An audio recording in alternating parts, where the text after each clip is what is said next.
प्रदूषण को कम करने के लिए क्या उपाय किया है? मलेरिया की वैक्सीन को लेकर विश्व स्वास्थ्य संगठन ने क्या सिफारिश की है? जानेंगे 2 अक्टूबर यानी गांधी जयंती के दिन से वन खनन के विरोध में शुरू हुए मार्च के बारे में। देखेंगे आखिर किसे नवाजा गया है नोबेल शांति पुरस्कार 2021 से। आइए जानते हैं इन विषयों के बारे में हमारे साथियों से।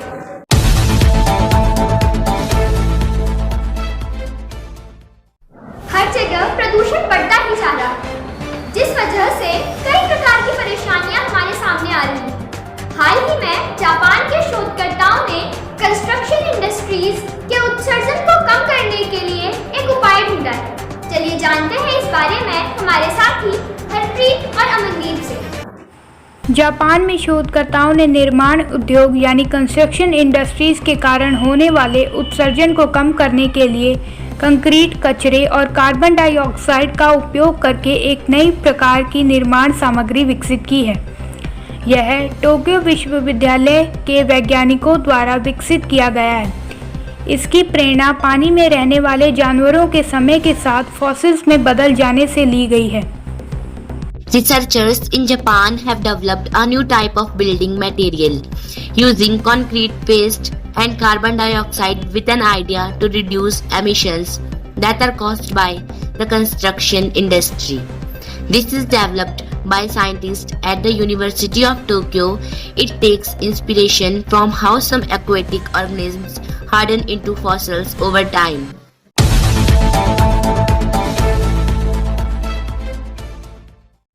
2 अक्टूबर यानी गांधी जयंती के दिन से कोयले के उत्पाद के लिए बढ़ते वन खनन के खिलाफ एक मोर्चे की शुरुआत हुई। इस खबर को अपनी आवाज दे रहे हैं साथी प्रमोद और पृथ्वी। ऊर्जा की कमी के जवाब में कोयले से उत्पादन को 1 बिलियन टन तक बढ़ाने के लिए भारत सरकार के जोर ने वन क्षेत्रों के आदिवासी ग्रामीणों द्वारा कोयला खनन के विरोध में मार्च प्रदर्शन को जन्म दिया है। महात्मा गांधी के जन्म के उपलक्ष्य में भारत में अवकाश के दिन यानी 2 अक्टूबर को सैकड़ों आदिवासी ग्रामीणों ने अपनी भूमि पर प्रमुख कोयला खनन विस्तार की सरकारी योजनाओं के खिलाफ एक लंबा विरोध मार्च शुरू किया। यह भूमि हमारी भूमि है, यह भूमि हमारी भूमि है। अपनी आवाज सुनी जाने के लिए 300 किलोमीटर के ट्रैक, गांव के रास्तों और राज्य और राष्ट्रीय राजमार्गों पर पुरुषों और महिलाओं ने यह नारे लगाए। The Indian government's push to increase coal production to 1 billion tons in response to energy shortages has sparked a protest march by tribal villagers from forested areas up for coal mining. Hundreds of tribal villagers begin a long protest march against government plans for a major coal mining expansion on their lands on October 2, an important holiday in India marking the birth of Mahatma Gandhi. This land is our land, chanted the men and women in Hindi as they navigated forest tracts, village paths, and state and national highways on a 300-kilometer track to make their voices heard.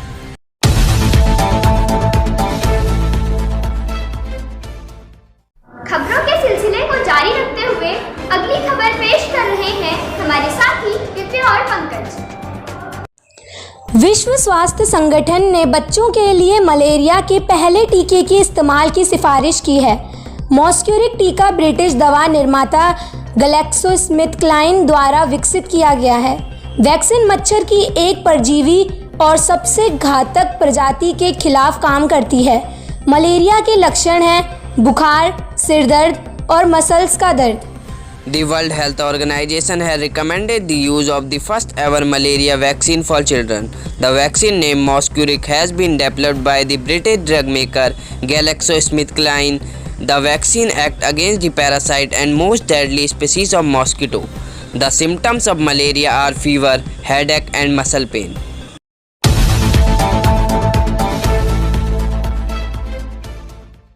चलिए बढ़ते हैं अगली खबर की ओर और जानते हैं 2021 के नोबेल शांति पुरस्कार और साहित्य के नोबेल पुरस्कार से किसे सम्मानित किया गया। यह खबर साझा करने के लिए हमारे साथ हैं सिंपलदीप और प्रकाश।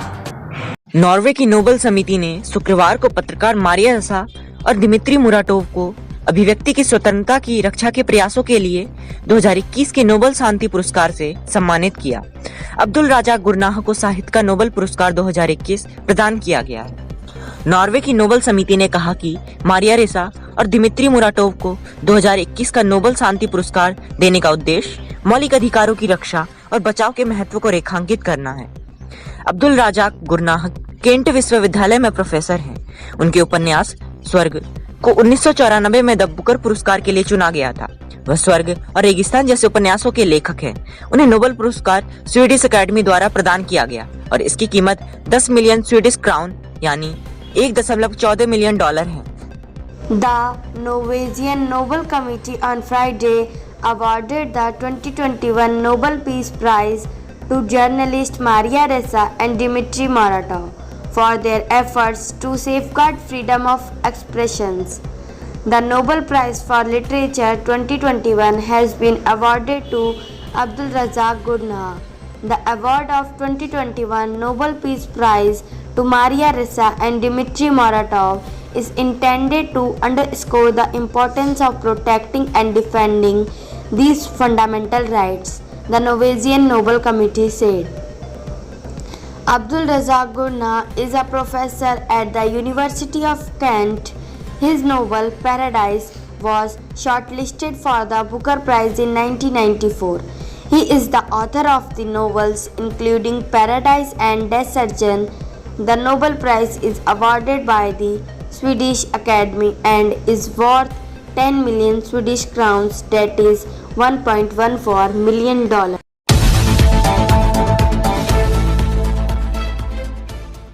बढ़ते प्रदूषण और मानव गतिविधियों के कारण मौसम में कई तरह के परिवर्तन आ रहे हैं। इन परिवर्तनों को देखते हुए वैज्ञानिकों ने उत्तर भारत में खेतों में आग के तीव्र होने की संभावना जताते हुए चेतावनी दी है।